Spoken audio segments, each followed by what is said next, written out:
Ja'Marr Chase was a high-profile recruit coming out of high school, but I don't think anyone expected him to be arguably the best receiver in the country going into his third year. His 20 touchdowns as a sophomore broke the SEC record, and he had one of the best seasons a receiver's ever had in college football history. In today's video, we're going to be talking about the rise of Ja'Marr Chase, and how he's become arguably the best receiver in college football. If you are new to the channel, be sure to subscribe as I make videos about college football, and also don't forget to hit that like button, drop a comment, share it with your friends, and turn on post notifications so you never miss another upload. This is my third video in my series about the rise of current college football stars, so be sure to check out the link to those other videos down in the description box below. Now let's get started with the rise of Ja'Marr Chase. Despite having players such as Odell Beckham, Jarvis Landry, DJ Chark, and Justin Jefferson, Ja'Marr Chase is only the second player in LSU Tigers history to win the Fred Biletnikoff Award for the college football's best receiver. The last time it happened was all the way back in 2001 when Josh Reed won the award. If you go back a year in time to just 2000, that is when Ja'Marr was born in the town of Harvey, Louisiana. He grew up alongside his best friend Aaron Brule, and they played football all the time as kids.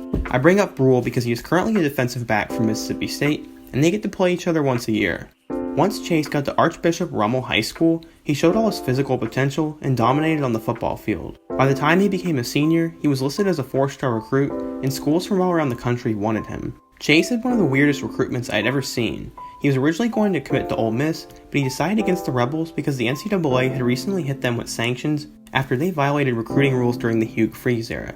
Ja'Marr quickly decided that Florida was the school for him, and he committed there. Not too long after that, Jim McElwain was fired, and once again, he reopened his recruitment.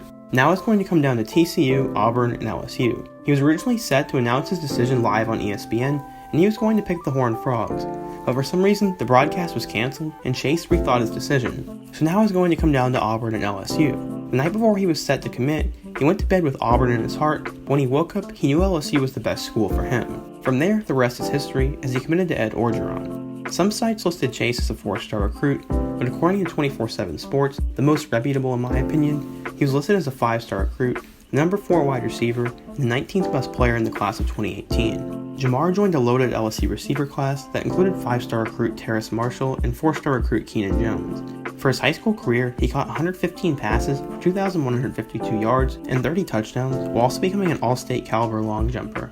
Going into the 2018 season, Chase was expected to get some playing time alongside Justin Jefferson, Derek Dillon, Terrace Marshall, and D. Anderson. Unfortunately for Chase though, LSU's offensive system was not super pass-friendly, so it was going to be a bit of a struggle for him. The Tigers opened up the year, and they were picked to finish 5th in the SEC West, and they were set to play on national television against number 8 Miami. The game was close, but the Tigers pulled through, and Chase caught his first 2 passes for 22 yards. He caught his first touchdown the following week against Southeastern Louisiana, and caught another touchdown on their win over Ole Miss. To this point, Joe Burrow was just an average quarterback, and the Tigers were exceeding expectations as they started at 5-0 and were ranked as high as number 5 in the country. They had beaten number 8 Miami and had also beat Auburn by way of a game-winning field goal. Next, they were set to go on the road to Florida, and it was a really good game. With just under a minute left, Burrow was trying to lead his team down the field, but he threw a pick 6 and Florida won. To this point, Ja'Marr had not caught more than 2 passes in a game, and LSU just didn't pass the ball that much. The following week, they were matched up against number 2 Georgia.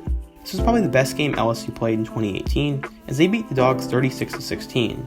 After another win against number 22 Mississippi State, Coach O's Tigers were up number 3 in the country, and they were set to play number 1 Alabama in Death Valley. This game proved that they just weren't quite there yet, as they lost 29-0. After wins over Arkansas and Rice, LSU lost in 7 overtimes on the road to Texas A&M, in one of the craziest games of the decade. They ended up finishing 10-3 after they beat number 7 UCF in the Fiesta Bowl. Chase never caught more than 3 passes in a game during the regular season, but he showed a glimpse of the future as he caught 6 passes for 93 yards and a touchdown versus UCF. Finished the year catching 23 passes for 323 yards and 3 touchdowns, but it was only just the beginning. As a sophomore, the Tigers were going to be much improved as they hired up-and-coming coach Joe Brady to be in charge of the quarterbacks. People didn't know how good of a hire it was, but it was going to change the college football world forever. After a win over Georgia Southern, the Tigers were set to play the Texas Longhorns in a primetime showdown in Austin. In what became one of the best games of the 2019 season, LSU won the game, and Chase had his coming out party as he caught a career-high 8 passes for 147 yards. In their very next game, he rewrote the LSU record books with 10 catches for 229 yards and 4 touchdowns against Vanderbilt. 2 weeks later, he caught 7 more passes for 127 yards and 2 touchdowns in their primetime game against number 7 Florida. After a win against Mississippi State, Chase caught 28 passes and 8 touchdowns over his next 5 games, while eclipsing 100-plus yards in all of them. In that time frame, LSU beat number 9 Auburn, number 3 Alabama, and Texas A&M. They were sitting at 12-0, and Joe Burrow had basically clinched the Heisman at this point. They were set to play Georgia in the SEC championship game, and they beat the Bulldogs pretty easily. After absolutely demolishing Oklahoma, LSU got to the national championship game.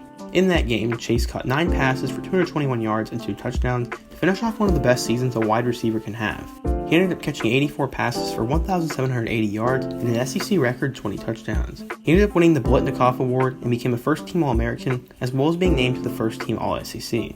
It's crazy because his end goal at LSU was to win a title, and I don't think even in his wildest dreams did he ever think he could win the Blitnikoff Award. Now Chase is going to have to make new goals and achieve them this season because he's a projected number 1 overall pick in some sites and is the best wide receiver prospect for the 2021 draft. I think the hype for Chase to be the first receiver taken off the board is completely warranted, but number 1 overall, I'm not too sure about that. You cannot tell me that Chase is going to do more for an NFL franchise than Trevor Lawrence would. I definitely think that he is a star. I do have questions about his stats, and if it was just a byproduct of the Joe Burrow and LSU system. Either way, you cannot deny the talent he has.